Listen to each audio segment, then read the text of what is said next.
नमस्कार और स्वागत है इस खास एक्सप्लेनर में। आज हम उस चीज के बारे में बात करने वाले हैं जिसने पूरे शेयर बाजार में हड़कंप मचा रखा है। जी हां, आज का भारी मार्केट क्रैश। हम उन सभी लोकल और ग्लोबल ताकतों के आपस में उलझे तारों को सुलझाएंगे जो बाजार को इतनी तेजी से नीचे खींच रहे हैं। सच कहूं तो ये सिर्फ एक दिन की कोई आम गिरावट नहीं है, ये बिल्कुल एक डोमिनो इफेक्ट की तरह है। मतलब एक चीज गिर रही है और वो अपने साथ दूसरी बड़ी चीजों को भी गिराती जा रही है। तो सबसे बड़ा सवाल यही है कि बाजार में इतनी भयंकर गिरावट आखिर क्यों आ रही है? लगातार दूसरे दिन इतनी तेजी से मार्केट क्यों टूट रहा है? देखिए, इस भयानक क्रैश को समझने के लिए ना हमें सिर्फ ऊपरी सतह को देखने से काम नहीं चलेगा। हमें इसकी थोड़ा गहराई में जाना होगा और घटनाओं की उस पूरी चेन रिएक्शन को समझना होगा जो इसके पीछे काम कर रही है, क्योंकि यहाँ सब कुछ आपस में बहुत गहराई से जुड़ा हुआ है। इस एक्सप्लेनर में हम इसी पूरी कड़ी को स्टेप बाय स्टेप समझने वाले हैं। शुरुआत करेंगे द हेवी मार्केट क्रैश से, फिर बात करेंगे द डॉलर सेविंग पुश की, उसके बाद द फॉलिंग रूपी, फिर ग्लोबल ऑयल स्क्वीज और आखिर में देखेंगे ब्रॉडर मार्केट ब्लीड्स को। तो चलिए सीधे मुद्दे पर आते हैं। Section 1, the heavy market crash. चलिए इस डोमिनो चेन के बिल्कुल आखिरी हिस्से से शुरू करते हैं। जरा देखते हैं कि ट्रेडिंग फ्लोर पर इस वक्त जो तुरंत वाला दर्द महसूस किया जा रहा है वो आखिर है कैसा। ऐसा नहीं है कि बाजार में कमजोरी के संकेत पहले से नहीं थे, लेकिन अब ना ये दर्द बिल्कुल साफ दिखने लगा है और बहुत गहरा हो चुका है। बाजार में एक बहुत ही क्रिटिकल और लंबे समय से टिका हुआ सपोर्ट लेवल था 23,800 का, और वो बहुत ही बुरी तरह से टूट गया है। निफ्टी और बैंक निफ्टी ने अपने बड़े और सबसे अहम लेवल्स को तोड़ दिया है। ये कोई छोटी बात नहीं है, ये एक बहुत गहरी कमजोरी का सीधा सीधा इशारा है। और सच बताऊं, फिलहाल तो इसके वापस ऊपर जाने की कोई खास उम्मीद नजर नहीं आ रही है। और पता है सबसे डराने वाली बात क्या है? ये जो खून खराब है ना, ये सिर्फ ऊपर ऊपर यानी लार्ज कैप्स तक सीमित नहीं है। अब ये बीमारी ब्रॉडर मार्केट में बहुत तेजी से फैल चुकी है। अपना स्मॉल कैप इंडेक्स ही देख लीजिए, वो लगभग 2.5 से 3% तक लुढ़क गया है। इसका सीधा सा मतलब है कि कमजोरी अब बाजार की जड़ों तक पहुंच गई है और चौतरफा बिकवाली हावी हो चुकी है। Section 2, the dollar saving push.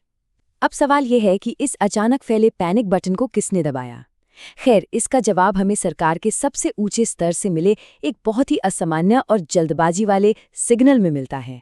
यहाँ जो टाइमिंग है ना, वो सच में बहुत हैरान करने वाली है। सिर्फ 24 घंटे के अंदर सीधे प्रधानमंत्री की तरफ से 2 अलग-अलग अपीलें की गईं। पहली अपील थी डीजल और पेट्रोल बचाने की, और दूसरी, जो शायद सबसे ज्यादा जरूरी है, विदेशी मुद्रा यानी अपने अमेरिकी डॉलर को बचाने की। इस तरह की अचानक आई इमरजेंसी ने बाजार में सच में एक डर का माहौल बना दिया है। लोगों को लगने लगा है कि सरकार कोई बहुत बड़ा और कड़ा कदम उठाने वाली है।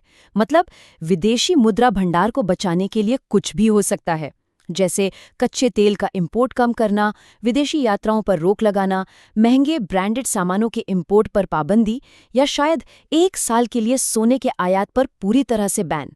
इन सारी अटकलों ने मार्केट को बहुत ज्यादा अलर्ट और नर्वस कर दिया है।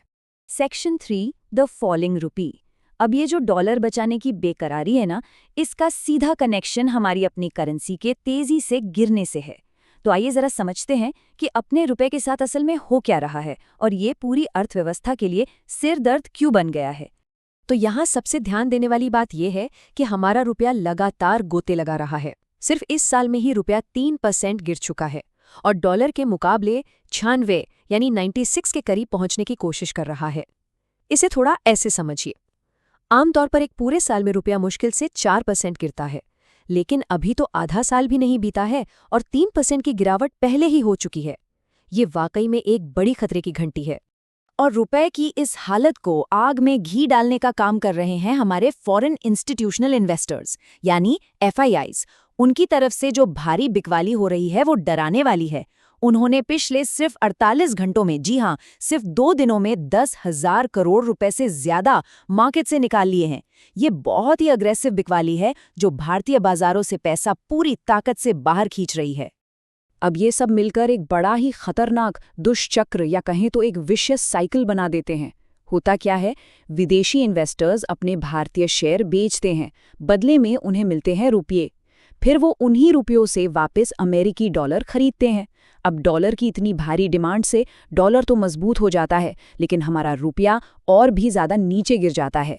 और ये साइकिल बस ऐसे ही चलती रहती है। Section 4 the global oil squeeze. चलिए अब इस लोकल करेंसी वाले जाल को उस ग्लोबल एंकर से जोड़कर देखते हैं जो पूरे बाजार को नीचे खींच रहा है। क्योंकि देखिए, लोकल कारण तो है ही, लेकिन कुछ बाहरी जियोपॉलिटिकल फैक्टर्स भी हैं जो मामले को और ज्यादा उलझा रहे हैं। अमेरिका और ईरान के बीच जो जियोपॉलिटिकल टेंशन चल रही है ना, वो अब एक बहुत ही जिद्दी डेडलॉक बन चुकी है। कोई भी पीछे हटने को तैयार ही नहीं है।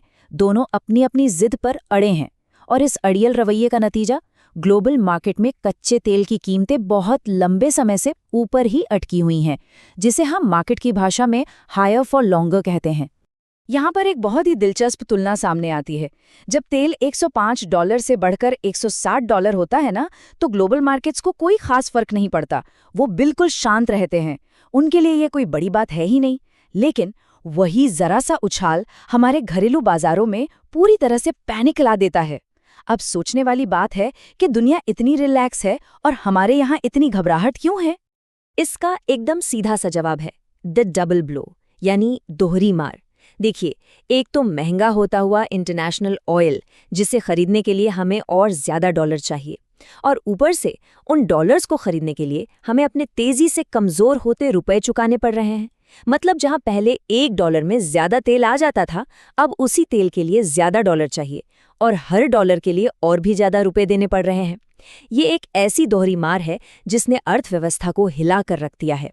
Section 5 broader market bleeds. तो ये जो एक एक करके सारे डोमिनोज गिर रहे हैं ना, ये हमें उस आखिरी क्लाइमैक्स तक ले जाते हैं जो आज की इस भयंकर बिकवाली का सबसे बड़ा कारण है।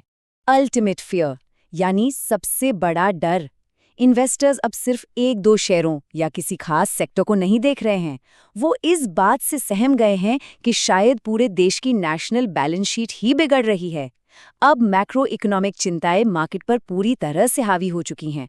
हालात ये हैं कि जो इन्वेस्टर्स पहले पैसे लगाने का मन बना रहे थे, उन्होंने भी अब अपने हाथ खींच लिए हैं। सब यही सोच रहे हैं कि अभी मार्केट से दूर रहने में ही भलाई है। और फाइनली ये पूरी सिचुएशन हमें एक बहुत ही गंभीर सवाल पर लाकर खड़ा कर देती है। जैसे जैसे करेंसी और कच्चे तेल का ये प्रेशर बढ़ता जा रहा है, क्या हमारी नेशनल बैलेंस शीट इस भारी तनाव को झेल पाएगी? या फिर ये भयंकर क्रैश तो बस एक शुरुआत है? क्या ये डोमिनो इफेक्ट यहीं रुक जाएगा या अभी और भी बहुत कुछ टूटना बाकी है? सोचने वाली बात है ना?